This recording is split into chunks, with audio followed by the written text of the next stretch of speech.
Hi hello నమస్తే. 5 రాష్ట్రాల ఎన్నికలు అయిపోయిన తర్వాత ఎగ్జిట్ పోల్స్ చూసిన తర్వాత మాకు అది ఏడీఎస్ గెలవబోతుందని. అంబేద్కర్ డిఫెన్స్ స్క్వాడ్ అంటే అంబేద్కర్ డిఫెన్స్ స్క్వాడ్ ఒకటే కాదు, అంబేద్కర్ డెమోక్రటిక్ సిస్టమ్, అంబేద్కర్ చెప్పిన డెమోక్రటిక్ సిస్టమ్.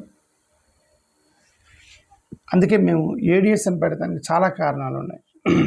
అంబేద్కర్ చెప్పిన ఒక డెమోక్రటిక్ సిస్టమ్ ఎలా ఉండాలని చెప్పాడు అంబేద్కర్. అందుకే అంబేద్కర్ డెమోక్రటిక్ సిస్టమ్. ఈ 5 రాష్ట్రాల్లో మేము బలపరిచిన మా ఏడీఎస్ బలపరిచిన అభ్యర్థులు ఎలా గెలవబోతున్నారు అనేది సర్వే చెప్తున్నా. అంటే మీరు అనుకోవచ్చు, మీరు ఎందుకు స్పెసిఫికల్గా యాంటీ ఎన్డీఏ పాలిటిక్స్ చేస్తున్నారు, ఏడీఎస్ పెట్టేసి అని మీరు కనిపించవచ్చు. మేమేమి యాంటీ ఎన్డీఏ పాలిటిక్స్ ఇట్లా మా పేరులోనే ఉంది డిఫెన్స్ అని. డిఫెన్స్ చేసుకుంటున్నాం, ఆత్మరక్షణ చేసుకోవడానికి ఏడీఎస్ పెట్టుకున్నాం. ఓకే, ఆత్మరక్షణ ఏంటి? ఆత్మరక్షణ ఒక సినిమా డైలాగ్ ఉంది కదా, ఒక్కడి కాదు షేర్ ఖాన్ 100 మందిని ఒకేసారి రమ్మని. కానీ భారతీయ జనతా పార్టీ అది చేయదు. 100 మంది వద్దు షేర్ ఖాన్, ఒక్కొక్కరిని పంపించండి. ఇది భారతీయ జనతా పార్టీ ఒక్కొక్కరిని వేసుకుంటూ వచ్చింది భారతీయ జనతా పార్టీ. అన్ని రాష్ట్రాల్లో మీ రీజనల్ పార్టీస్ అన్నీ మింగేసుకుంటూ వచ్చి అన్ని రాష్ట్రాల్లో ఒక్కొక్క స్టేట్లో వస్తారు వాళ్ళు. ఫస్ట్ మహారాష్ట్ర, తర్వాత కర్ణాటక, తర్వాత బీహార్, తర్వాత హర్యానా, తర్వాత ఢిల్లీ, తర్వాత ఇప్పుడు west Bengal clear cut trend చూపిస్తుందిగా భారతీయ. వెస్ట్ బెంగాల్ అయిపోయింది. ఇక్కడ 2034లో తమిళనాడు లేదా ఆంధ్రప్రదేశ్ ఏదో ఒక రోజు ఆంధ్రప్రదేశ్లో బలపడింది. ఇది ఆంధ్రప్రదేశ్లో బలపడ్డప్పుడు వాళ్ళు ఇప్పటికే కొంతమంది పోలరైజ్ చేస్తున్నారు. ఎవరెవరు? రఘురామ కృష్ణరాజు హిందుత్వం పట్టుకున్నాడు, పవన్ కళ్యాణ్ హిందుత్వం పట్టుకున్నాడు, విజయసాయి రెడ్డి నిన్న ట్వీట్ చేశాడు యాంటీ కన్వర్షన్ లా అని చెప్పేసి హిందుత్వం పట్టుకున్నాడు. ఆల్రెడీ భారతీయ జనతా పార్టీ ఇంకా ఆర్ఎస్ఎస్, విశ్వ హిందూ పరిషత్ వాళ్ళందరూ హిందుత్వంలోనే పనిచేస్తారు. వీళ్ళందరూ ఏకమయ్యారనుకోండి, పోలరైజేషన్ ఏకమయ్యారనుకోండి, వీళ్ళందరూ రాజకీయం అంటే ఎవరి మీద చేస్తారు రాజకీయం? ఇప్పుడు వీళ్ళందరూ అర్జెంటుగా అధికారంలోకి రావాలి.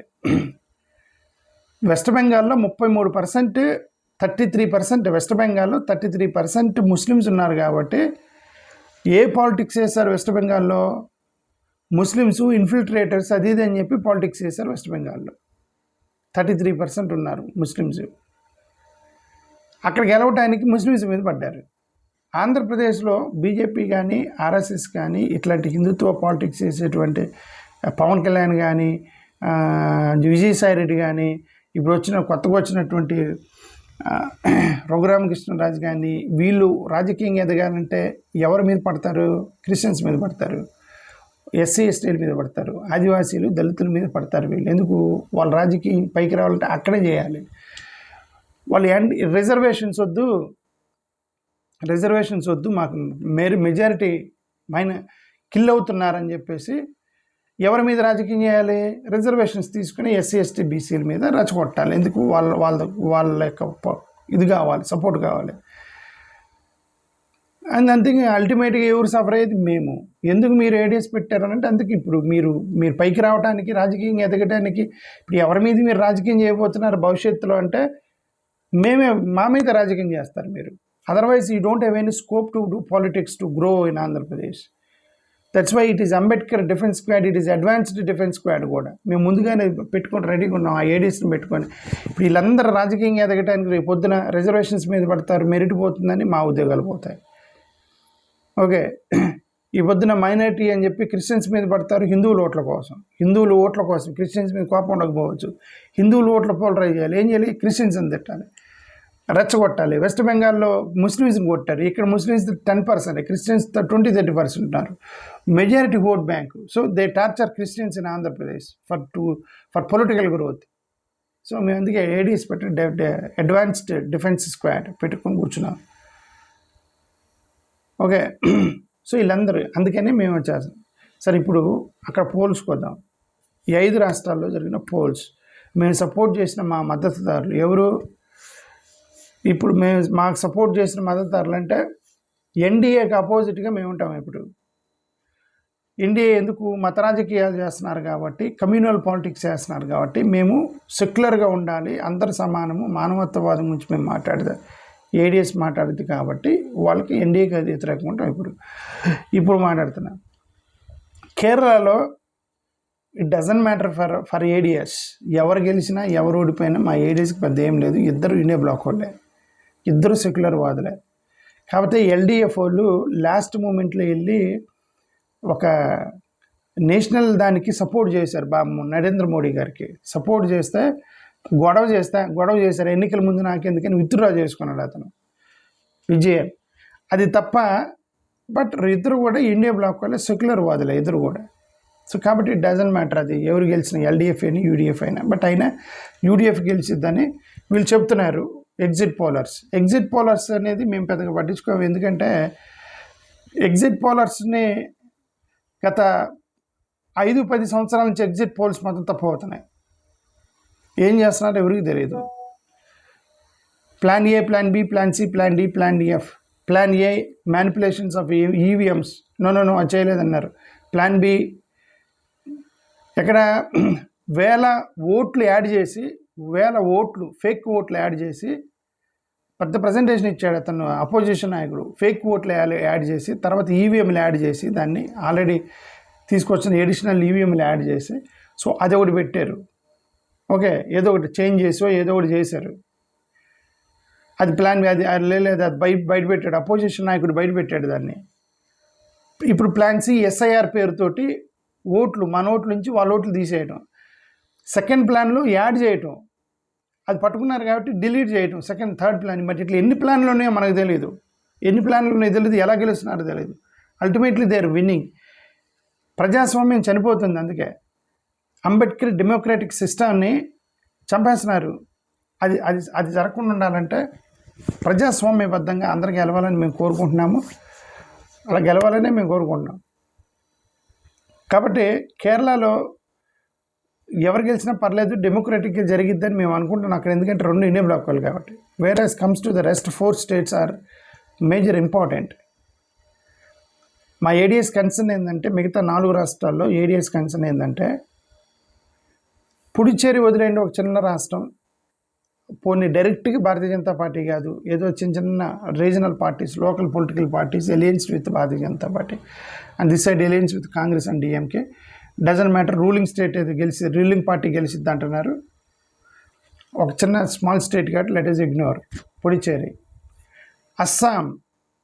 అస్సాంలో డే 1 నుంచి కూడా భారతీయ జనతా పార్టీకి సంబంధించిన వాళ్ళు గెలుస్తారని సర్వేలు చెప్తున్నాయి. స్టార్టింగ్ నుంచి కూడా చెప్తున్నాయి. ఎందుకంటే రూలింగ్ గవర్నమెంట్ అతను హిమంత బిశ్వ శర్మ ఒక కాంగ్రెస్ అతను అక్కడ అస్సాంలో గెలిచి ఎమ్మెల్యేలతో పాటు ముఖ్యమంత్రి మారిపోవటం చరిత్ర సృష్టించండి. అతను ఎమ్మెల్యేలతో పాటు తీసుకెళ్ళి ముఖ్యమంత్రి చారటం, ఎందుకు కేసులు పెట్టించుకొని పైన అతను చేశాడు. హిమంత బిశ్వ శర్మ చేశాడు.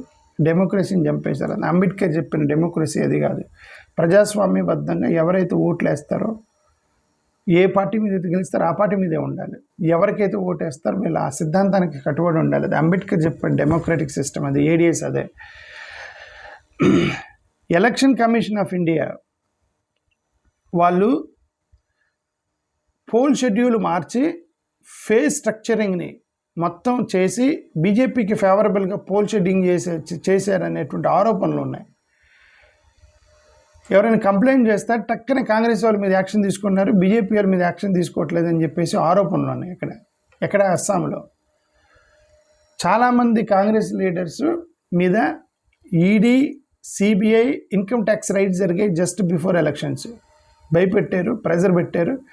ముఖ్యంగా పెద్ద పెద్ద నాయకుల దగ్గర, వాళ్ళ దగ్గర ప్రెజర్ పెట్టారు. రెండు అడ్వాంటేజ్లు. ఈడీ ఇవన్నీ అటాక్ చేస్తే 2 అడ్వాంటేజ్లు. ఒకటి, క్యాండిడేట్ భయపడతాడు. 2, క్యాండిడేట్ డబ్బులు ఇస్తాడు, తప్పించుకోవడానికి డబ్బులు ఇస్తాడు, ఫండింగ్ చేస్తాడు. ఆ ఫండింగ్ తోటి ఈజీగా ఓట్లు 1000 కోట్లు పెట్టి, డబ్బులుంటే ఏం చేస్తారండి? డబ్బులుంటే ఎన్నికలు గెలుస్తారు కదా. ఒక వ్యాపారస్తుడి మీద ఈడీ రైడ్ చేసినప్పుడు 2 జరుగుతాయి. ఒకటి అతను భయపడటం, 2 అతను డబ్బులు ఇవ్వటం. అతని వల్ల డబ్బులు వస్తాయి. డబ్బులు వస్తాయి ఏమవుతాయి? ఈజీగా మ్యానిపులేట్ చేయబోతారు. మ్యానిపులేట్ చేసి ఓడిపోతారని చెప్పేసి ఆరోపణలు చేస్తారు. ఎవరు? వాళ్ళు ఆరోపణలు చేస్తారు. అస్సాంలో పోలీసు అడ్మినిస్ట్రేషన్ అనేది పొలిటికల్ ప్రెజర్ మీద పనిచేస్తున్నారని చెప్పేసి ఎలిగేషన్ చేశారు వాళ్ళు. అస్సాంలో ఇవన్నీ ఎలిగేషన్స్ ఉన్నాయి. ఎన్ఆర్సీకి సంబంధించిన పొలిటిజేషన్ చేశారు. పొలిటికల్లీ ఇన్ఫ్లుయెన్స్డ్ సిస్టమ్ అని చెప్పేసి వాళ్ళు ఆరోపణ చేశారు. గవర్నర్స్ ఆఫీసు బయస్డ్గా పనిచేస్తుంది, పొలిటికల్ పార్టీకి అనుకూలంగా గవర్నర్స్ ఆఫీస్ పనిచేస్తుంది, మీడియా బయస్డ్గా పనిచేస్తుంది, మాకు అసలు సపోర్ట్ చేయట్లేదు, చిన్న వాటిని కూడా హైలైట్ చేస్తున్నారు, వాళ్ళు మేము ఎంత చేసినా సరే మాది చేయట్లేదు అని ఆరోపణలు చేశారు. మెషినరీ క్యాంపెయినింగ్, గవర్నమెంట్ మెషినరీ మా కోసం పనిచేయట్లేదు, మాకు వ్యతిరేకంగా పనిచేస్తుంది. ఓటర్ లిస్ట్ మ్యానిపులేషన్ జరిగింది, డిలీషన్, ఓటర్స్ వేల మంది డిలీట్ చేశారు, కొన్ని వందల నేమ్స్ తీసేశారు, హేట్ స్పీచ్, పోలరైజేషను, ఇవన్నీ కూడా యాక్ట్లు మార్చారు. అన్యాయం ఏంటంటే రీసెంట్గా ఒక కోర్టు జడ్జిమెంట్ వచ్చింది, నిన్నే అనుకుంటా. ఆల్రెడీ ఉన్న చట్టాలు సరిపోతాయి, కొత్త చట్టం అవసరం లేదు దేనికి, హేట్ స్పీచ్కి. నాకు నవ్వు వచ్చింది అది చూడగానే. ఎందుకు హేట్ స్పీచ్ ఇస్తున్నారండి అంటే ఆల్రెడీ చట్టాలు ఉన్నాయి కదా హేట్ స్పీచ్ మీద, కొత్త చట్టం ఎందుకు అంది కోర్టు. యాంటీ కన్వర్షన్ లాగా మాత్రం ఆల్రెడీ చట్టాలు ఉన్నాయి కదండి, ఇంకేంది మళ్ళీ ఫోర్స్ ఏంటి, ఇల్యూర్మెంట్ ఏంటి, బలవంతం చేయడం తప్పే కదా, ఆల్రెడీ చట్టాలు ఉన్నాయి కదా, బలవంతం మళ్ళీ దానికి కొత్తగా యాంటీ కన్వర్షన్ లా ఏంటి, బలవంతం మత మార్పిడి ఏంది, ఆల్రెడీ ఉన్న చట్టాలు అక్కడ అంటలా దాన్ని మొత్తం తక్కతక్కత చేసుకుంటూ పోయారు. Anti conversion laws, anti hate స్పీచ్కి మాత్రం ఆల్రెడీ చట్టాలు ఉన్నాయి కదా అన్నారు. అది నా చూడగానే నవ్వు వచ్చింది, నాకు అది చూడగానే అట్లా అనిపించింది. Okay, autonomous institutions, universities, cultural bodies, civil సర్వీసెస్లో కూడా వాళ్ళ యొక్క చేతులు పెట్టారని వాళ్ళు ఆరోపణ చేశారు.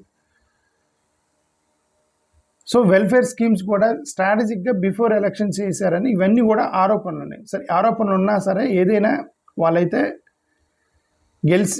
గెలుస్తారని క్లియర్ కట్గా చెప్తుంది.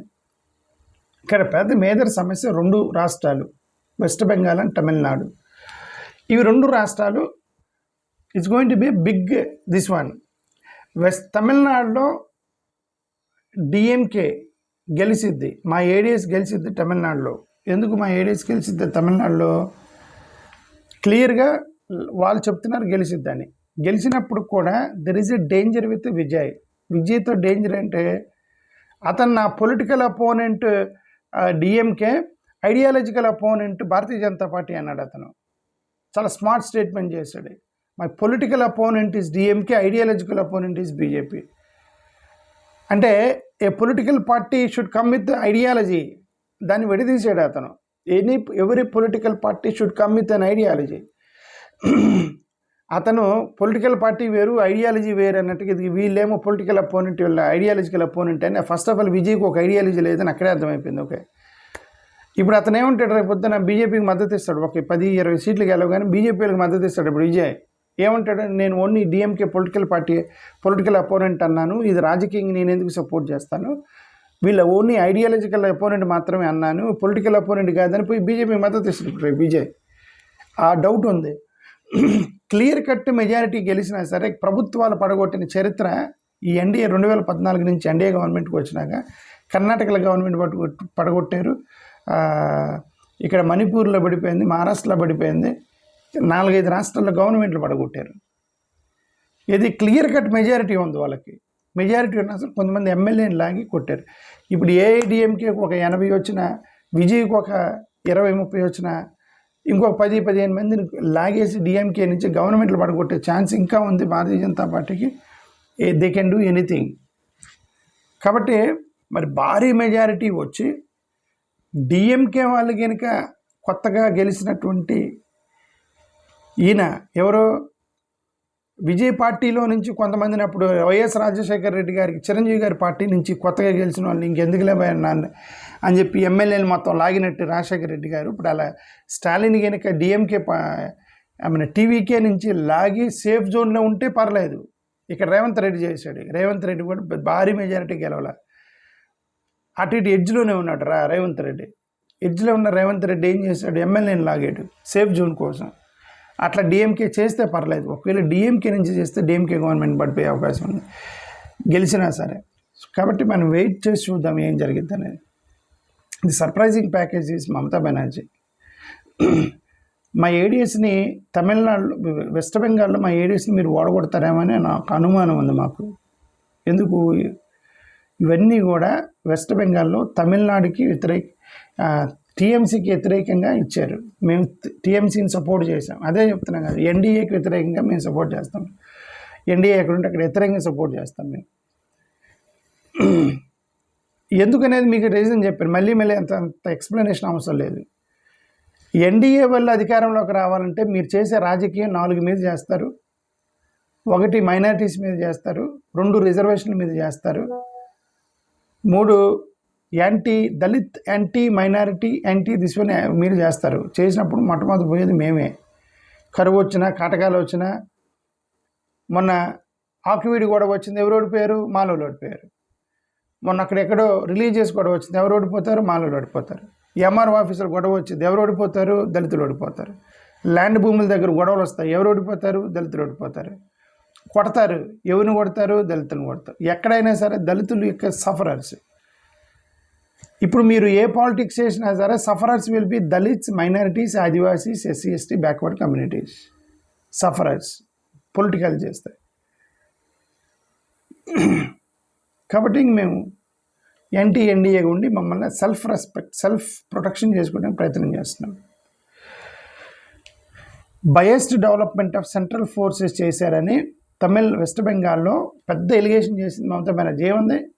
సెంట్రల్ ఫోర్సెస్ తీసుకొచ్చి మేము ఎక్కడైతే బలంగా ఉన్నామో అక్కడ 1000 మందిని పెట్టారు, మేము ఎక్కడైతే బలంగా లేమో అక్కడ మీరు తక్కువగా 2-3 పెట్టుకొని పక్క రాష్ట్రాలు తీసుకొచ్చి ఓట్లు వేసారని చెప్పి already చెప్పిందామా.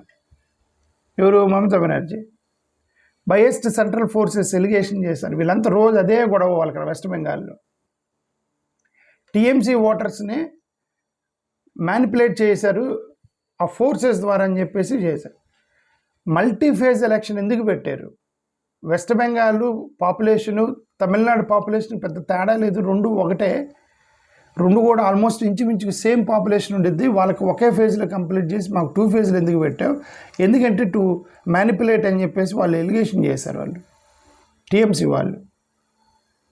Hour ADS supported all the claims made by TMC, Trinamool Congress, ADMK, ఇట్లాంటి సెక్యులర్ పార్టీలకి మేము ఏడీఎస్ని సపోర్ట్ చేసాం. రేపు పొద్దున మా ఏడీఎస్ నైతికంగా 5 రాష్ట్రాల్లో గెలుస్తాం. మేము ADs will win, morally will win in all 5 states. We may lose politically, but morally we will win. Ethically we will win. ADS will win all the 5 states.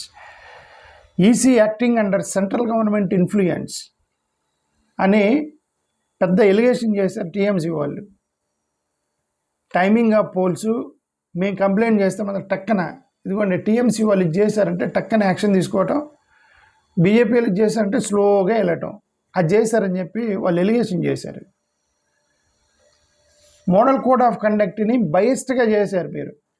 Quick action TMC leaders అయితే model code of conduct టక్కన notice ఇవ్వటం, ఏదో ఒకటి చేయటం. వాళ్ళైతే స్లోగా leniency, there is some leniency towards the other. So అది ఇక ఈవీఎం మ్యానిపులేషన్ అనేది ఒక ఈవీఎం మ్యానిపులేషన్, బీజేపీ గుర్తే లేదని చెప్పేసి ఏదో ఒకటి పెట్టి అది బయట పెట్టారు. ఇది వాళ్ళ గవర్నమెంట్లో ఏది ఎలక్షన్ కమిషను బీజేపీ గుర్తు లేకుండా ఈవీఎం మెషిన్ పెడతారా? బీజేపీ గుర్తు లేకుండా ఎలక్షన్ కమిషను పెట్టిద్దా? కానీ బయటపడింది. అంటే టీఎంసీ గుర్తు లేకుండా ఎన్ని పెట్టారో తెలియదు. దాన్ని బయటికి రాకముందే ఇదిగో బీజేపీ గుర్తు లేదని చెప్పేసి పెడతానికి ఏమైనా పెట్టారో మనకైతే తెలియదు, చూడాలి. లేదంటే అదర్వైజ్ ఇప్పుడు నేను నా పేరు రాసుకోవడం నేను మర్చిపోతానా? నా పేరు రాసుకోవడం నేను మర్చిపోతాను. అలాగే బీజేపీ వాళ్ళు బీజేపీ గుర్తుపెట్టకుండా మేము ఈవీఎంలు తయారు చేస్తారా? అది అక్కడ ఏదో జరిగింది. చూద్దాం. ఇది ఎన్నికలు అయిపోయిన తర్వాత ఎలాగో వాళ్ళు బయట పెడతారు మొత్తం. ఇది ఎన్నికలు ఓడిపోయిన తర్వాత ఈ టీఎంసీ వాళ్ళు గెలుస్తారన్నప్పుడే ఓడిపోయారు. మొత్తం గెలుస్తారన్న వాళ్ళే మొత్తం ఓడిపోయారు. ఇప్పుడు వీళ్ళు ఓడిపోతారన్న వాళ్ళు 100% ఓడిపోతారు. టీఎంసీ వాళ్ళని ఓడిపోతారు వెస్ట్ బెంగాల్లో. ఓకే, అందుకే 100% ఆంధ్రప్రదేశ్లో మేము అడ్వాన్స్డ్గా ఏడీఎస్ పెట్టుకొని మేము ఎందుకు మా ఆత్మరక్షణ కోసం ఉన్నామంటే ఎన్ని రాష్ట్రాల్లో రీప్లేస్ చేసుకుంటూ వస్తున్నారు భారతీయ జనతా పార్టీలు. ఒక్కొక్క పార్టీ ఒక్కొక్క రాష్ట్రాన్ని చేసుకుంటూ వస్తున్నారు. ఒక్కొక్క రాష్ట్రాన్ని 100 పార్టీలు ఒకేసారి 100 రాష్ట్రాలు ఒకే కాదు షేర్ ఖాన్, అది కాదు. ఒక్కొక్క రాష్ట్రం షేర్ ఖాన్, ఇది ఒక్కొక్క రాష్ట్రాన్ని తింటుకుంటూ వస్తున్నారు వాళ్ళు. ఆంధ్రప్రదేశ్లో వస్తారు త్వరలో. అది ఒక 5-10 ఇయర్స్ టైం తీసుకున్నా. ఆ లోపు మా ఏడిఎస్ కూడా మేము సిద్ధంగా ఉంటాం. ఎందుకంటే మా వాళ్ళని హింస పెడతారు మీరు. అక్కడ ముస్లిమ్స్ని పెట్టారు, ఇక్కడ క్రిస్టియన్స్ని పెడతారు. ఎందుకంటే ఇక్కడ 30% ఓటు బ్యాంక్ ఉంది ఆంధ్రప్రదేశ్లో, క్రిస్టియన్స్ ఓటు బ్యాంకు. దాన్ని మేము ప్రొటెక్ట్ అంటే ఓటు బ్యాంక్ ప్రొటెక్ట్ చేయడం, మా మైనారిటీస్ని, క్రిస్టియన్స్ని, దళితుల్ని, ఆదివాసుల్ని, బ్యాక్వర్డ్ కమ్యూనిటీస్ని కాపాడాలి. రాజకీయాలు కోపం ఉండదు దేవుడికి. క్రిస్టియన్స్ మీద కోపం ఉండదు, ఎస్సీల మీద, ఆదివాసీ మీద, రిజర్వేషన్ మీద కోపం ఉండదు. బట్ రాజకీయంగా ఎదగాలంటే ఏం చేయాలి? వీళ్ళ మీద రాజకీయం చేయాలి. వీళ్ళ మీద రాజకీయం చేయాలంటే వీళ్ళని దొక్కాలి, హింసించాలి, భావోద్వేగాలు లేపాలంటే మేమందరం అయిపోతాం. మమ్మల్ని చిత్రహింసలు పెడతారు వీళ్ళు పైకి రావడానికి. Okay, water intimidation, state officials, transfer of state officials చేశారని చెప్పి వాళ్ళని. మరి ఇన్ని చేసిన తర్వాత మీరు ఎలాగేం చేస్తారు? ఓకే, థ్యాంక్ యూ, నమస్కారం.